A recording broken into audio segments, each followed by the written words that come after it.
Hello again, beautiful readers, and welcome back to another reading in the Rainstorm video. Today's story is called, The Lost and the Found. If you enjoy our content, please take a moment to like this video and subscribe to our channel, as it really does help us grow. Thank you for your support, and enjoy the story. Chapter 1. Dr. Benjamin Harris stood alone in his dimly lit laboratory, his weary eyes fixed on the holographic display of a plane crash. It had been 2 years since that fateful day when his family boarded the ill-fated flight, leaving him with an insurmountable void in his heart. The pain of loss had driven him to the edge of sanity, and now, standing before a groundbreaking genetic technology, he saw a glimmer of hope. With trembling hands, he scrolled through the complex algorithms and gene sequences, the culmination of months of clandestine work. It was an experiment no one could know about, not his colleagues, not his superiors, not anyone. He was playing God, trying to bring back the family he had lost. The scientific community would condemn him if they found out, but his longing for his wife, Emily, and his children, Lily and Ethan, overrode any sense of ethics or morality. His heart raced as he accessed the DNA database, where fragments of his family's genetic code were preserved. It was all he had left of them, their memories fading with every passing day. He knew he couldn't simply resurrect them, but the idea of creating replicas, clones of his family, had consumed his thoughts. With hesitant determination, Dr. Harris initiated the experiment, merging cutting-edge genetic engineering with innovative cloning techniques. He knew the risks, the moral ambiguities, but his pain had blinded him to the potential consequences. He believed that if science could defy death, he owed it to himself and to his family to try. The whirring of machines filled the lab, and a mysterious energy pulsed through the room.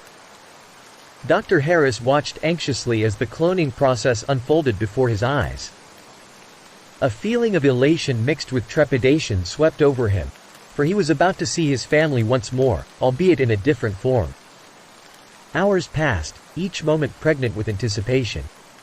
As the final stage of the experiment neared, he stood before the cloning chamber, his heart pounding in his chest. The chamber doors hissed open, revealing 3 figures encased in a translucent gel-like substance. His breath caught in his throat as he laid eyes on the clones of his family.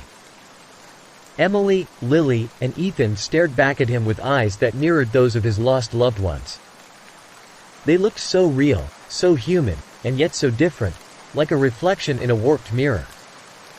Tears welled up in his eyes as he reached out to touch them, but hesitated, afraid that they would dissolve like a mirage. "Hello," he whispered, his voice choked with emotion. The clones responded in unison, their voices a haunting echo of his family's. "Hello, Father." Dr. Harris' heart swelled with joy, and he embraced each of them, his hands trembling. He had succeeded in bringing them back, but doubts nagged at the edges of his mind. These were not his wife and children, they were mere echoes of the people he had loved. Yet, in that moment, he pushed those thoughts aside, basking in the illusion of reunion. The initial euphoria began to wane, and he noticed subtle differences in their behavior and appearance. Emily's smile seemed a touch more forced, Lily's laughter rang a bit hollow, and Ethan's eyes held a distant glint that unnerved him. As the evening stretched on, he decided to introduce them to the life they were supposed to have lived. He showed them pictures, shared stories, and tried to immerse them in memories of their past, but it became apparent that the clones were struggling to adapt to this strange existence. Dr. Harris' mind buzzed with questions and uncertainties. Were these clones truly his family, or were they mere replicas lacking the essence that made them who they were? What had he unleashed upon the world? And what were the consequences of playing God? As the night wore on, he found himself unable to sleep, haunted by his creation and the implications of tampering with life and death. The euphoria of reunion was replaced by an overwhelming sense of guilt and unease, leaving him to grapple with the repercussions of his desperate experiment. Little did he know that the true consequences of his actions were yet to reveal themselves, and the shadows of his transgressions would soon cast a malevolent pallor over his life. The journey into the unknown had only just begun, and Dr. Harris was about to face the harrowing price of playing with forces beyond his comprehension. Chapter 2. Days turned into weeks as Dr. Harris tried to assimilate the clones into his life. At first, he reveled in their company, attempting to create a semblance of the life he had lost. But as time passed, he couldn't ignore the nagging feeling that something was amiss. The clones' behavior continued to be uncanny, and the subtle differences he had observed on the first night only grew more pronounced. Emily, once a vibrant and caring woman, seemed distant and reserved. Lily, who had been full of life and curiosity, now exhibited a somber and detached demeanor. And Ethan, once a bubbly and adventurous boy, had become introverted and melancholic. During the day, they seemed to go through the motions, attempting to emulate the lives they were supposed to have lived. But Dr. Harris noticed the flickering shadows in their eyes, as if there was an underlying darkness they couldn't fully mask. As his unease intensified, he found himself retreating into his work more and more, seeking solace in the sterile environment of his laboratory. The clones followed him, trying to understand his passion for science, but it was clear that their interest was more in imitation than genuine curiosity. One evening, while working late into the night, Dr. Harris was startled by a soft voice behind him. It was Emily, standing hesitantly in the doorway of the lab. Her eyes held an odd mix of sadness and confusion, and her voice quivered as she spoke. "Benjamin, I feel lost. I don't remember being a scientist or having this life you speak of," she admitted. Dr. Harris felt a pang of guilt, realizing that he had dragged her into a world she had never truly lived. "Emily, I'm sorry. I just wanted you back. I couldn't bear the loss." She stepped closer, her hand reaching out to touch his. "But I'm not her, am I? We're not them. We're something else, a copy of what was." Her words struck him like a bolt of lightning. He had long suspected this truth, but hearing it from Emily's lips was a painful reminder of the ethical quandary he had plunged himself into. "You are my creation, an echo of what once was," he admitted, his voice heavy with remorse. Emily's eyes glistened with unshed tears. "I know you meant well, but we can't live a lie. I can't pretend to be someone I'm not, to be the person you lost." Dr. Harris felt his heart breaking, torn between his desire to keep the illusion alive and the growing understanding that he had created something beyond his control. "I'll find a way to fix this, to make you all truly happy," he promised. But Emily's smile was tinged with sadness. "You can't fix what's been done. We are what we are, and you must come to accept that." In that moment, Dr. Harris realized that his attempts to defy the natural order had caused more harm than healing. The clones were not the solution to his grief. They were a stark reminder of the irreplaceable void left by the loss of his family. Over the following days, the strain between Dr. Harris and the clones grew. They began to question their purpose and existence, seeking answers he couldn't provide. The flickering shadows around them intensified, and he feared that he had unwittingly unleashed something darker than he had ever imagined. One night, as he lay awake, tormented by guilt and uncertainty, he heard soft footsteps outside his bedroom door. He rose, following the sound, and discovered Lily standing there, her eyes hollow and haunted. "Father, I feel like I'm fading away. Like I'm disappearing," she whispered, her voice trembling. Dr. Harris' heart sank. He had brought them into a world they didn't belong to, and the consequences were becoming more apparent with each passing day. He realized that he had played God without understanding the ramifications of his actions. As the night deepened, he resolved to find a way to save them, to free them from the torment of their existence. But little did he know that the malevolent repercussions of his desperate experiment were already taking root, and the shadows of his past would soon loom larger than ever before. The echoes of the lost were far from mere replicas. They were an unintended manifestation of a sinister force he had unknowingly unleashed, and now, he would have to confront the malevolence lurking in the heart of his creation. Chapter 3. The following days were fraught with tension as Dr. Harris delved deeper into the mystery surrounding his clones. His laboratory became a haven for restless nights spent researching and experimenting, desperate to uncover the truth behind the flickering shadows and the malevolent force he had unwittingly set loose. As he analyzed genetic data and revisited the experiment's records, a chilling revelation began to take shape. The clones weren't just replicas of his family. They had inadvertently absorbed fragments of the plane crash's debris during the cloning process. The genetic material infused with the echoes of the tragic event had intertwined with his family's DNA, creating a malevolent connection to the past.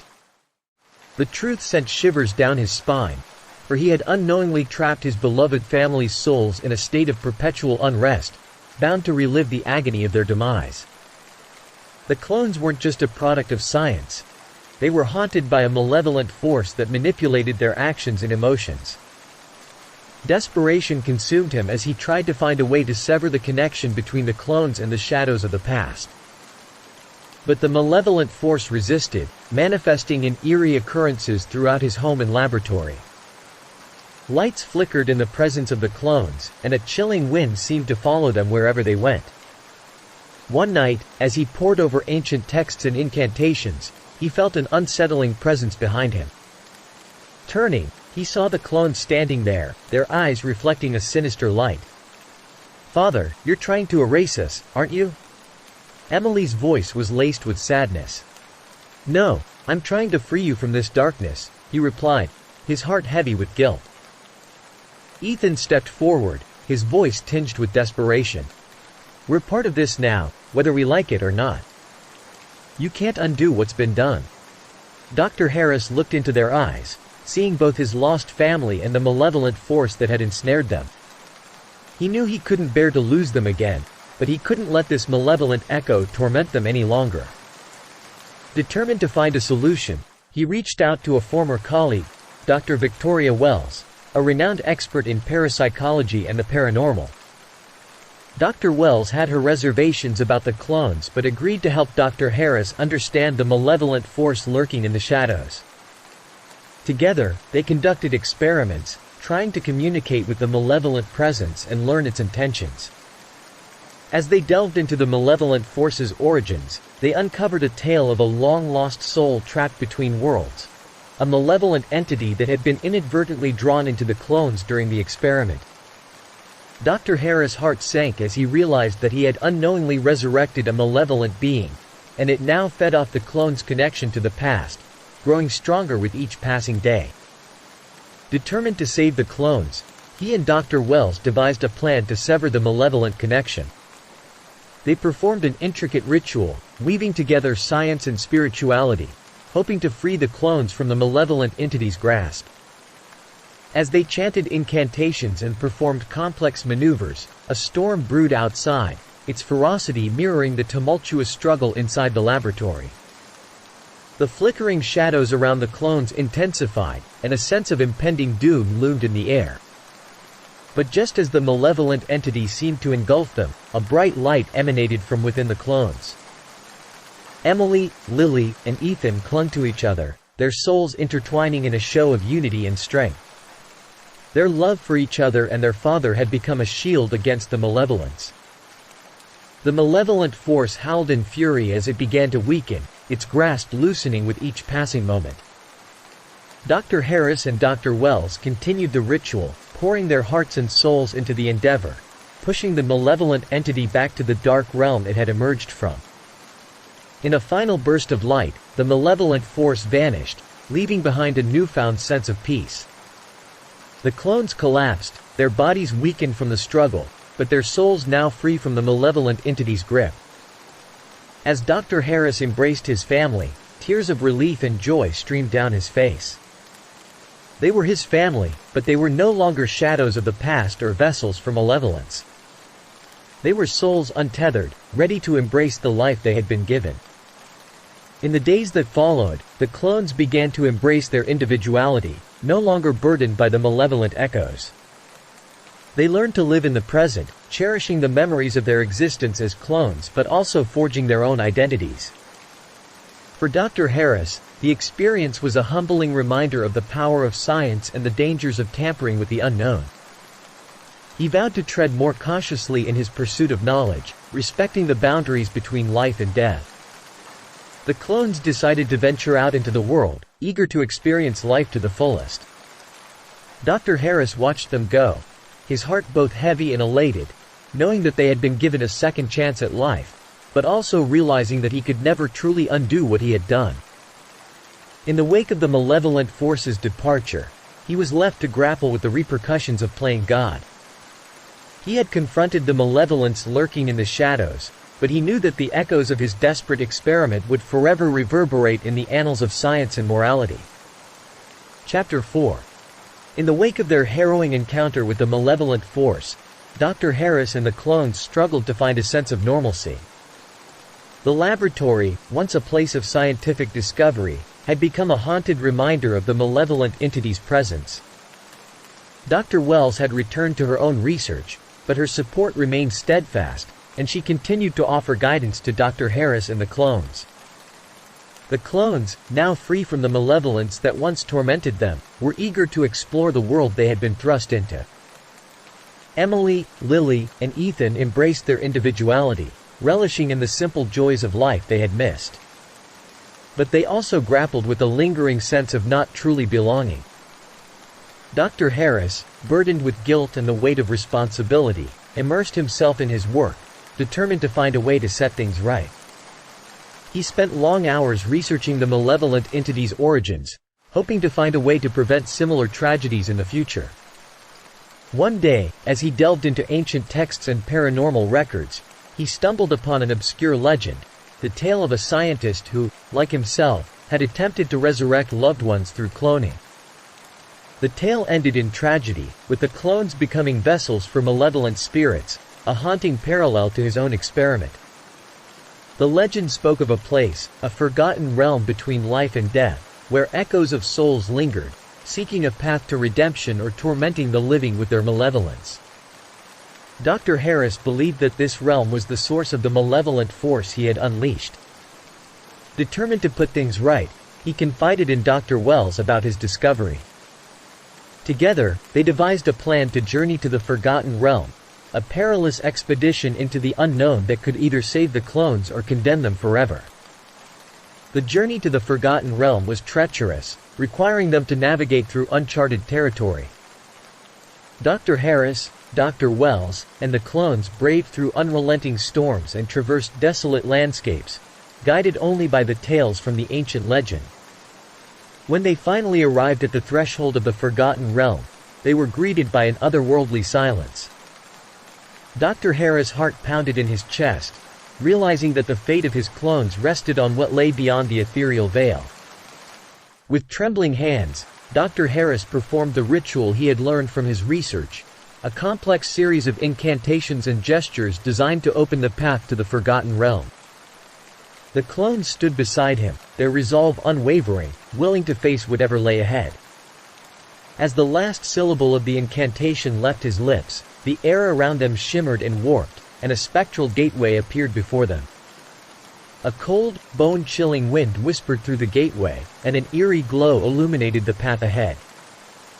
Gathering their courage, they stepped through the portal, their journey into the Forgotten Realm unfolding before their eyes. What they encountered was beyond their wildest imagination. Echoes of souls, shimmering and flickering like spectral flames, floated in the void. The clones' eyes widened in wonder and trepidation, as they felt a strange connection to these echoes. Dr. Harris realized that the clones were not just the product of genetic engineering. They had become vessels for the fragments of souls seeking redemption. But among the spectral echoes, they felt a malevolent presence, the same darkness they had encountered before. Dr. Harris knew that they had to find the source of this malevolence and sever its connection to the clones once and for all. They journeyed deeper into the Forgotten Realm, braving through twisted pathways and spectral mists. The malevolent force grew stronger, seeking to reclaim its vessels, the clones who had unwittingly become intertwined with its darkness. As they reached the heart of the realm, they faced a fearsome entity, an amalgamation of malevolent echoes that sought to consume them. Dr. Harris and Dr. Wells fought with all their knowledge of science and parapsychology, while the clones drew upon their inner strength, united in their determination to break free from the malevolence. In a final showdown, the malevolent entity wavered, weakened by the power of unity and love. Dr. Harris seized the opportunity, channeling the knowledge he had gained through his research and the strength of his bond with the clones. With a resolute cry, he channeled a powerful energy, severing the connection between the malevolence and the clones. The malevolent entity let out a blood-curdling scream as it dissipated into nothingness, leaving the Forgotten Realm forever. The echoes of souls surrounding them flickered and surged, each finding their rightful path, some seeking redemption, others finding solace, and a few remaining to guide the living from the ethereal realm. As they exited the Forgotten Realm, Dr. Harris and the clones felt a profound sense of relief, knowing that the malevolence that once haunted them was finally vanquished. Their bond, forged through the journey, was stronger than ever, and they felt a renewed sense of purpose. Returning to the real world, they faced a new chapter of their lives. Dr. Harris continued his research, but with a newfound sense of responsibility and humility, vowing to respect the boundaries of life and death. For the clones, the journey had been a profound experience of self-discovery and acceptance. They had learned that they were not just replicas of the past, but individuals with their own stories to shape and lives to live. As the days turned into weeks, the echoes of the past no longer haunted them. Dr. Harris and the clones had faced their fears, confronted their mistakes, and embraced their shared destiny. The laboratory that was once filled with flickering shadows now held the promise of a brighter future. The journey into the Forgotten Realm had changed them all, leaving an indelible mark on their lives. And as they moved forward together, they carried the echoes of their past as a reminder of the dangers of playing God and the enduring strength of the human spirit to seek redemption and find solace in the face of darkness. Chapter 5. Months had passed since the perilous journey into the Forgotten Realm, and life had found a semblance of balance once more. Dr. Harris continued his research, now focused on ethical genetic advancements and the responsible use of science to benefit humanity. The haunted laboratory had been transformed into a place of enlightenment, where the lessons learned from the past echoed through the pursuit of knowledge. The clones, Emily, Lily, and Ethan, had integrated into society, their lives entwined with those they had encountered on their journey. They had found their purpose, seeking to help others navigate the complexities of grief and loss, becoming a beacon of hope for those trapped in the shadows of their past. Through sharing their story, they inspired compassion and understanding, reminding the world that the line between the living and the dead was not to be trifled with. Their journey into the Forgotten Realm had left a profound impact, forever etched in their souls, a testament to the strength of unity, love, and acceptance. Dr. Wells had become a mentor to the clones, guiding them through their newfound path. Her wisdom and experience had shaped their understanding of the ethereal realms, and they continued to explore the mysteries of existence together. In the days of darkness, a sense of camaraderie had formed among them, and the bond they shared was more profound than that of any ordinary family. They had faced the malevolence of the Forgotten Realm together, and their collective journey had resonated deeply within their hearts. As they stood before a tranquil lake one evening, reflecting on the events that had led them to this moment, Dr. Harris smiled at the clones, grateful for their presence in his life. "You know," Emily said, gazing at the setting sun, "we're not truly gone. We're echoes, reflections of a past that's become entwined with the present." Lily nodded, her eyes glistening with a mixture of emotions. "But echoes have a purpose, don't they? They remind us of what was, of the people we once were. And they also guide us towards what can be," Ethan added, a sense of optimism in his voice. Dr. Harris felt a sense of awe as he looked at them, realizing the profound wisdom they had acquired through their journey. They were more than just clones of the past. They were individuals who had embraced the lessons of their experiences and had become agents of change in their own right. "Yes," he agreed, "echoes have a resonance that shapes the world around them. They remind us of the interconnectedness of life and the significance of each fleeting moment." In that moment, they understood that life was not about defying the natural order or trying to undo the past, but about accepting the echoes that reverberated through time, shaping the course of destiny. As they stood by the tranquil lake, the echoes of their past and the lessons learned guided them forward into the vast expanse of the future. The malevolent force that once haunted them was now a distant memory, a reminder of the dangers of hubris and the importance of humility. And so, the echoes of the past continued to resonate in their hearts, a testament to the enduring power of love, unity, and the courage to confront the consequences of playing God. Dr. Harris and the clones embraced their shared journey, ready to face whatever lay ahead, knowing that the echoes of their experiences would forever reverberate in the annals of their lives. Well folks, that's it for today. Let us know your thoughts about today's story in the comment section down below, and if you have a prompt you would like us to use to write a future story for the channel. Don't forget to like and subscribe. Thank you again for your support, and we'll see you next time. Happy reading!